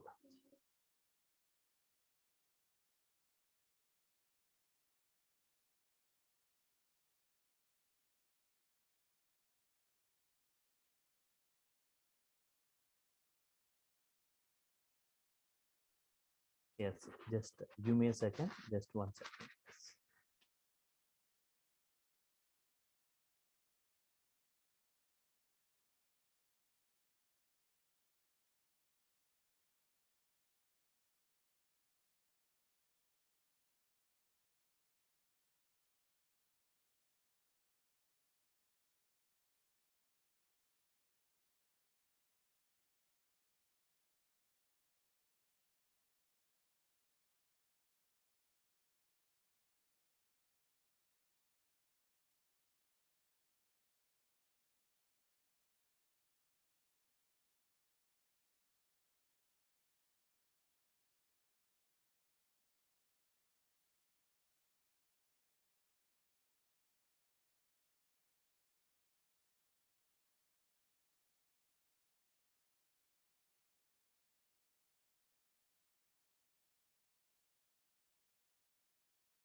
Hadoop distributed file system like a storage. MapReduce is meant for processing. Apache Pig is also a processing component. We use a language called Pig Latin language, right? Pig Latin language. It's a simple scripting. The simplicity of this Pig Latin is, for example, if you are writing a MapReduce code using Java, for example, if you're writing a MapReduce code, right? 100 lines of Java code, 100 lines of Java code. If you are writing a task, it takes 100 lines using Java. You can write within 6 lines within Pig. 100 lines of Java code approximately equal to 6 lines within Pig Latin. That is what that simple scripting language, right? We can perform complex operations in a simpler manner using Pig Latin, where you have got many built-in predefined operators. And we have got like Apache Pig, Apache Hive, Apache Hive component, right? It is also meant for processing. It is also meant for processing. Here we use a language called HQL, Hive Query Language, which is similar to SQL, right? Here we use like HQL, which is similar to SQL. It's a in Apache Hive, it's a kind of it is a kind of data warehouse kind of this data warehouse kind of environment, DWH, right? Data warehouse kind of environment within the Hadoop framework, right? Where here we are going to store the data in the form of tables, and we are going to perform some kind of querying the data, right? Using Apache. Next is just before I discussed like Scoop, right? Scoop is nothing but SQL plus Scoop is nothing but SQL plus Hadoop.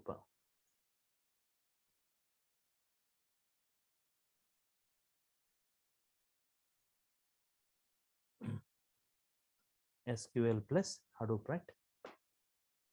It is meant for import or export operation. It is meant for import or export operations, for importing data from different databases to Hadoop, and also exporting the data from Hadoop to databases, right? Yes.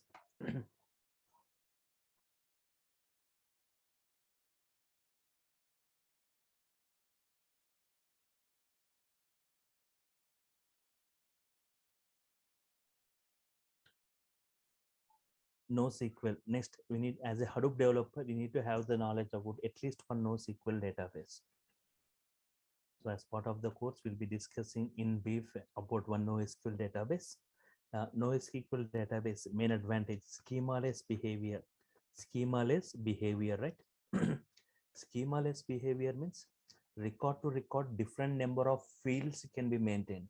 My first record can have some 5 columns or 5 fields. Second record I can have like 7 fields or 7. Third record we can go with 10 fields, right? Record to record different number of fields can be made.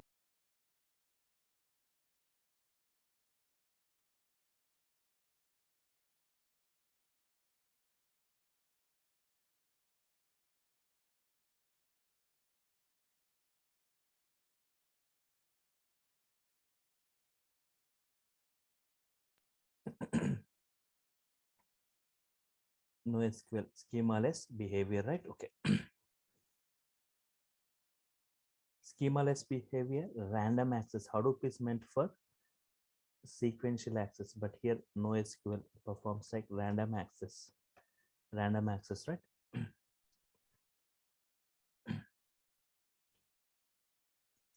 So here I'm going to discuss a NoSQL database like HBase. HBase is one of the NoSQL database. It's especially meant for Hadoop environment.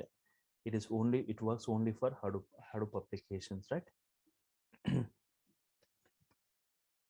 And Yarn, Yarn, yet another resource negotiator, right?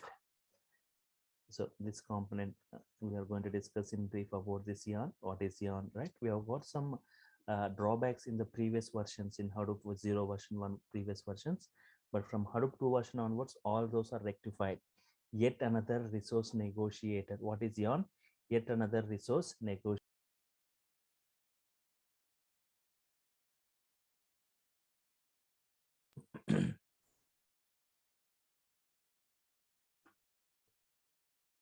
Zookeeper, the name itself saying, right?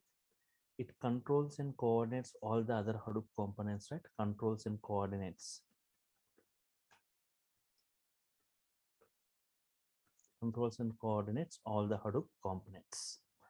And apart from this, I'm just going to provide you the knowledge on this streaming data and technologies, right? Streaming data and technologies like Flume, Kafka. Flume, Kafka, right? Flume, Kafka. Flume and Kafka is for advanced streaming and messaging. Advanced streaming and messaging. Advanced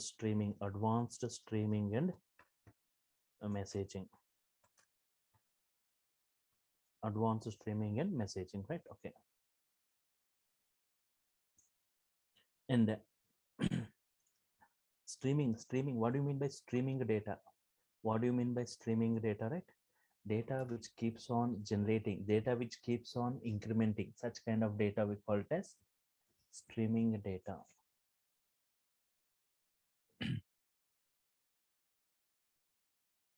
Okay, such kind of data we can capture and we can store in HDFS and we can process it. and Spark, very high speed processing. Spark is a very high speed processing, like in memory computation, everything, data storage happening within the RAM, processing also within the RAM level. So your data objects going to be stored within the RAM and processed within the RAM, memory level storage and memory level processing.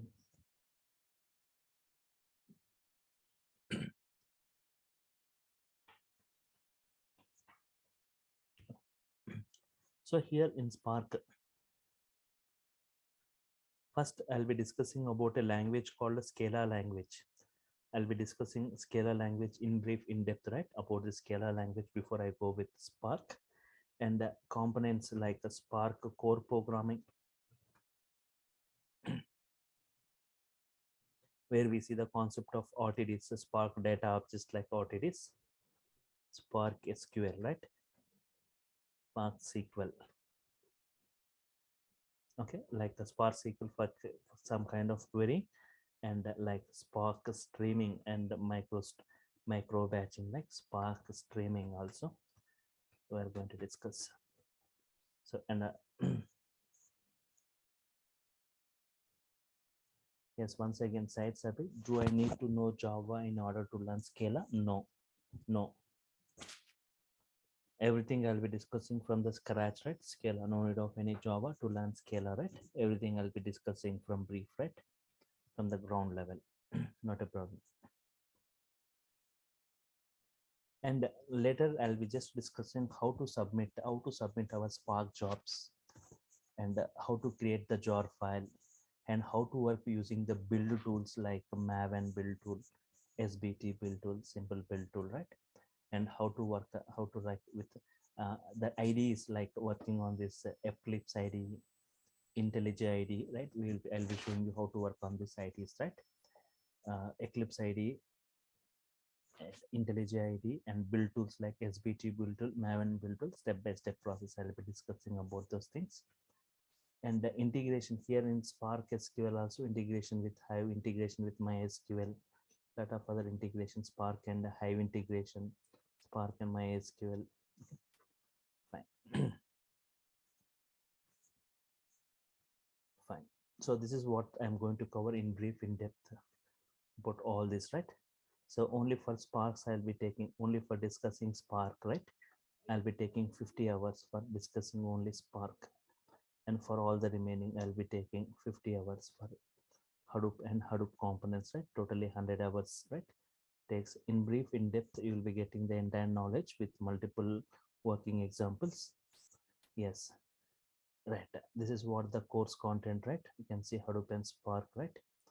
Introduction, Hadoop HDFS, MapReduce, Scoop, Yarn, Apache Pig, Hive in brief, in depth, right? Creating of tables, working with XML data, working with JSON data, URL weblog data, working with UDF, UDF, UDTFs, unstructured data, right? Creating tables and partitioning, performance tuning mechanisms, yeah, and partitioning, indexing, right? NoSQL databases, what are the different types, HBase and Spark, Scala, right? Scala programming basics, their data types, declarations, typecasting, Scala expressions, and the Scala control structures, Scala collections, Scala transformations. First, after discussing Scala, then only I'll be going with Spark. Spark core introductions, their computations, RTD computations, and various different types of persistence options, Spark core computing, and different built-in transformations and actions, groupings and aggregations, different types of Spark actions and Spark transformations in brief, and Spark SQL and creating case classes, data frames, data sets, working with Spark, Hive integration, MySQL, working with CSV, JSON files, deployment modes in local and cluster mode, right? And standalone cluster, yarn cluster, right? So Spark submission in Eclipse ID, in simple build tool, in IntelliJ ID, and finally, I'm also going to give knowledge on Spark in Cassandra. Yeah, I just, yes, Sriram, just I'm going to show you the entire flow, right? One I'll be discussing at the end, right? Yes, one I'll be discussing at the end. the total flow, what are the components involved, the entire flow I'll be showing. Yes, yes, it's Sahan, right? Yes. I'll be forwarding you this entire this clearly. I'll be forward. You'll be getting the notes in the clear format, right? Everything. I'll be posting you these things. This notepad file you'll be getting in it. Okay. So once you are enrolled, right? Enrolled, once you get registered with this course, enrolled with this course, right? You'll be getting that notes, and a WhatsApp group gets created for technical discussion, and video also you'll be getting day every day. I think everyone have got yesterday's video, right? May let me know.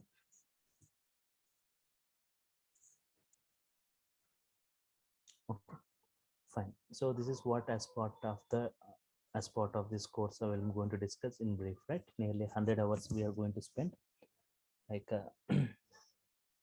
previously, as I said, it was like two courses, two separate courses now combined together with the offer price we are providing, right? Previously we used to take Hadoop and Spark separately, but now combinedly, right? Okay, with the offer price of just 10,000, right?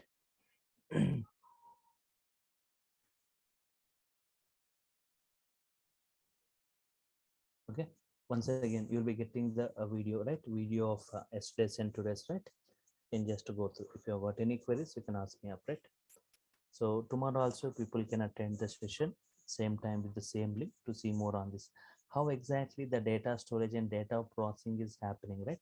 How exactly the data storage and data processing is going to happen, right, within this Hadoop, right? That what we are going to discuss tomorrow, right? Sir, I have a doubt. Hello. Yes, yes, Am I audible, sir? yes, yes. Sir, class will be like video recording or you'll be taking lively, sir? No. In the what way, what I discussed today, the same manner. No, after enrolling, sir, like the same manner. Okay. And the class timing, sir? Same, Hello? same 6 to 6, just 5 to 6, the same time. 5 to 6. Okay, okay. Okay, sir, if we miss the class, we will be having the video or again, suppose. Yes, you'll be getting the recorded video, right? Okay, fine. Recorded video you'll be getting it. Uh, It's not downloadable, but only you can view it. View it. Okay, sir. Sir, and one more thing, sir. I'm basically I'm an aeronautical. I'm from aeronautical background. So, Yes. what are the other? Should I require coding knowledge for doing this course? So no, everything I'll be discussing as part of for big Latin I'll be discussing, Hive HQL I'll be discussing, for Spark Scala language I'll be discussing, everything I'll be discussing as part of this course, right? Okay. No, whether I require any coding knowledge, that's the question. That also will be like Scala language is the Spark with total coding goes with Scala language, right? Everything I'll be discussing before Oh, it. fine. Okay, sir. Okay. Fine, sir. Thank you, sir. So one thing what I'm expecting, what I expect from you is one is regularity to the classes, and one thing is regularly spending at least 1 hour or 2 hours time on the practicals every day. So for understanding the sessions, right, if you are doing that practicals that day itself, the next session looks very simple and easy to understand, right? And I want the sessions to be interactive sessions, right? So as today and yesterday and today, what was just a demo session, I was speaking most of the time. Yes, you will be kept in unmute status only. At any point of time, you can ask any query through voice or through short panel, right? All are live sessions. Fine. So you can just at the start of the session, you can go with your queries, or at the end of the session. Yeah, yes, yeah. Sriram, you will be getting that, yes, course completion certificate from, okay, Durga Soft. Right. So yeah, totally, yes, totally, it's hands-on only. Everything I'll be typing and showing you. It's not like bringing any some and not keeping any kind of PPTs or slides, right? The total everything I'll be showing you step by step process. It's hands-on everything, right? But I'll be giving some kind of assignments and tasks to work with Nelson, right? Not any exams, but some kind of interview questions I'll be providing you after some topics, and some tasks and assignments I'll be providing. You are going to work on it, right? Fine. So I'm stopping here for today. We'll meet tomorrow, same time at 5 o'clock. you can go with the same link, right? Okay. Fine. Okay. Thank you all for your time. Thank you. Bye. So meet you tomorrow, same time.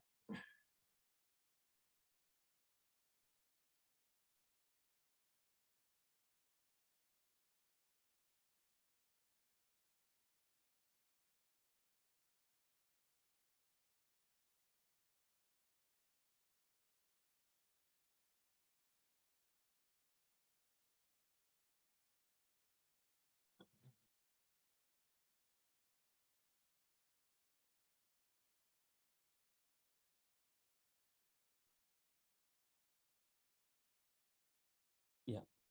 Yeah. Good evening, all. So before I start, can anyone please confirm whether my voice is clear, whether my screen is visible or not, right? Yes, clear. Okay, thank you. So the last class just I was discussing like Hadoop is providing two services for storage and for processing. For storage, it doesn't use any database. It is going with a kind of file system called HDFS, and for processing, it is using like MapReduce, right? Fine.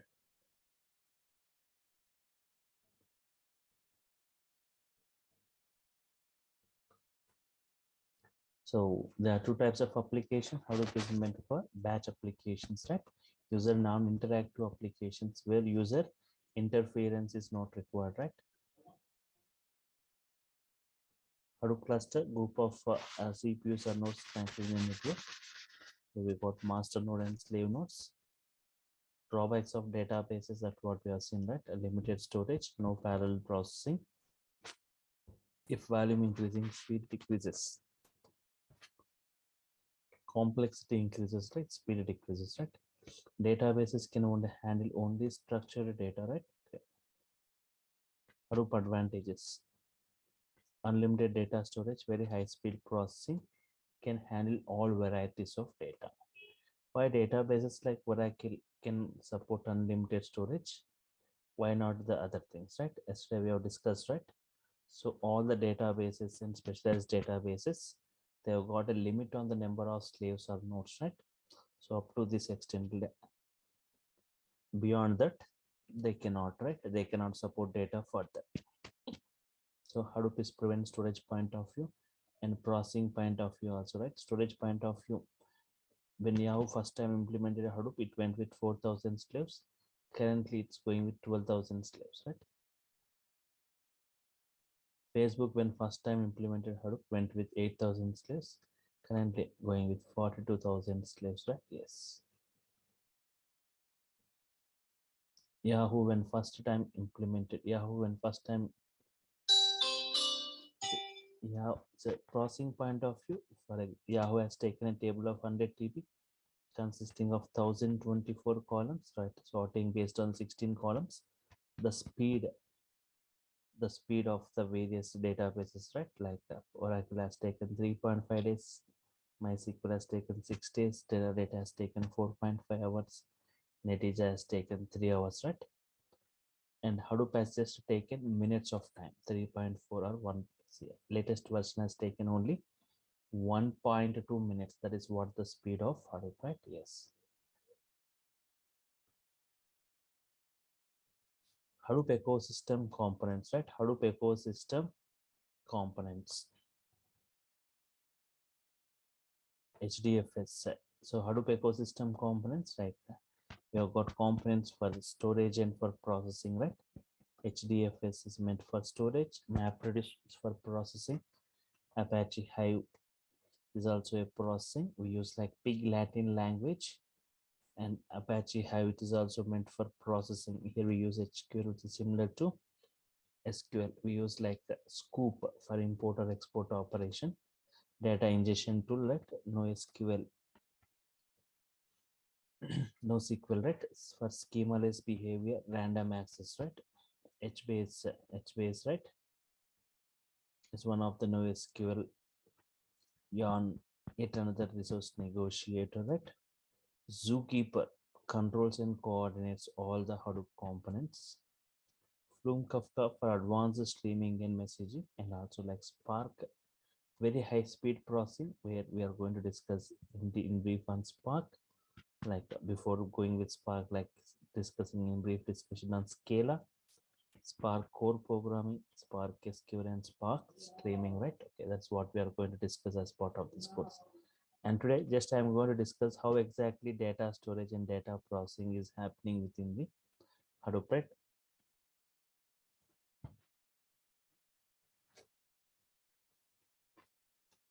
How exactly data stored and processed within Hadoop.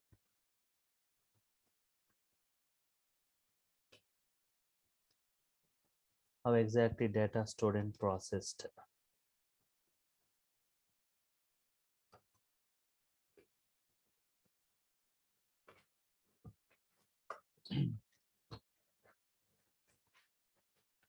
Okay, fine.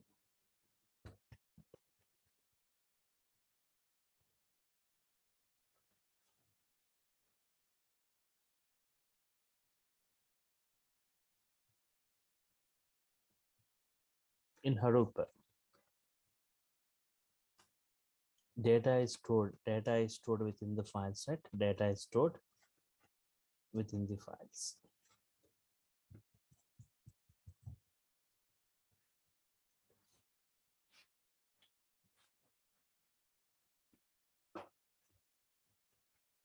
Each file is again divided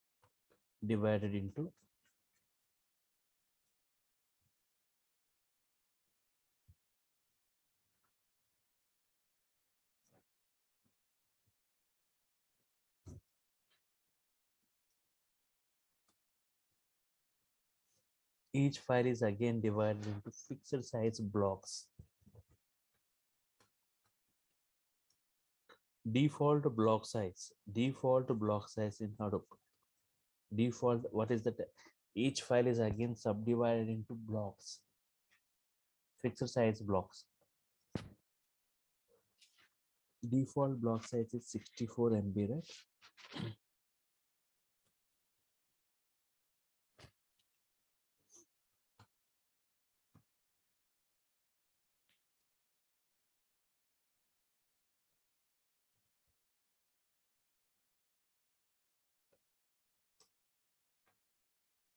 It is 128 MB from Hadoop 2 version onwards, right? From Hadoop 2 version.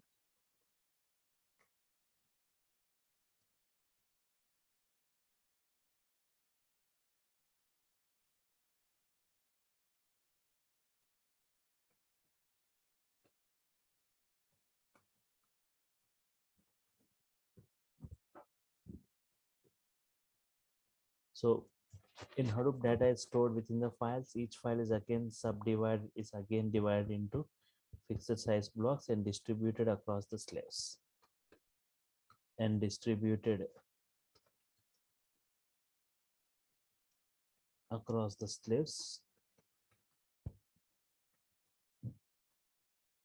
Okay. If I observe this diagram, right? Just observe this.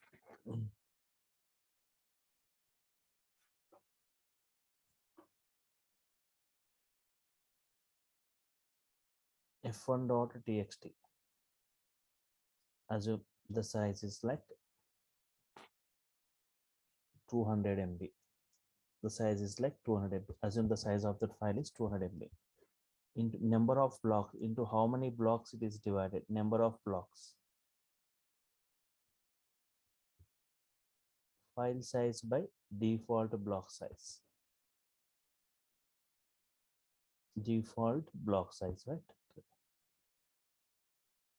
File size by default block size. 200 MB by default block size is 64 MB, right? 200 by 64. 4 blocks.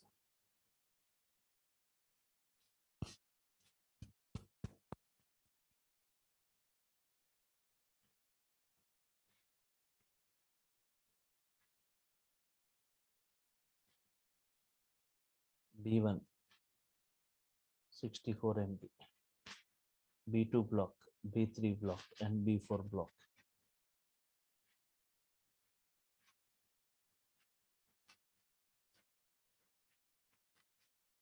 64, right? This, what is that? 60, 60, 60, 180, 192, and this is only 8 MB. Talk price only 8 MB, right? Remaining everything it is free, right? Remaining everything it is free. Only 8 MB talk price. Think that f1.txt is a banking data. You got some banking data in this. This f1.txt is data. You got some banking data. And there is one more file, f2.txt, right? f2.txt. There is one more file. The size of this file, assume the size of this file is like 192 MB, right?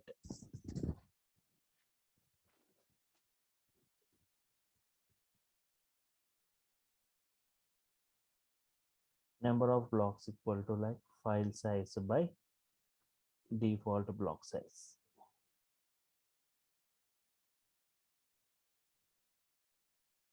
File size is like 192 MB, default block size is like 64 MB if you have, like exactly like 3 blocks.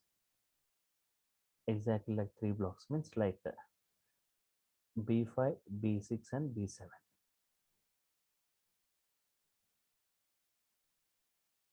B5, B6, B7, right? 64 MB, 64 MB and 64 MB, right? All these 3 blocks are occupying 64, 64 and 64, right?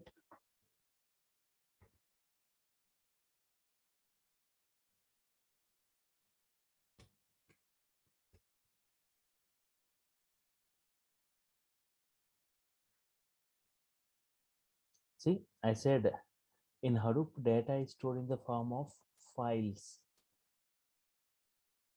In Hadoop, data is stored in the form of files. f1.txt, f2.txt, but each file will be divided into multiple blocks, fixed size blocks. 200 MB divided into how many blocks in this way? 64 MB, 64, 64 and 8 MB.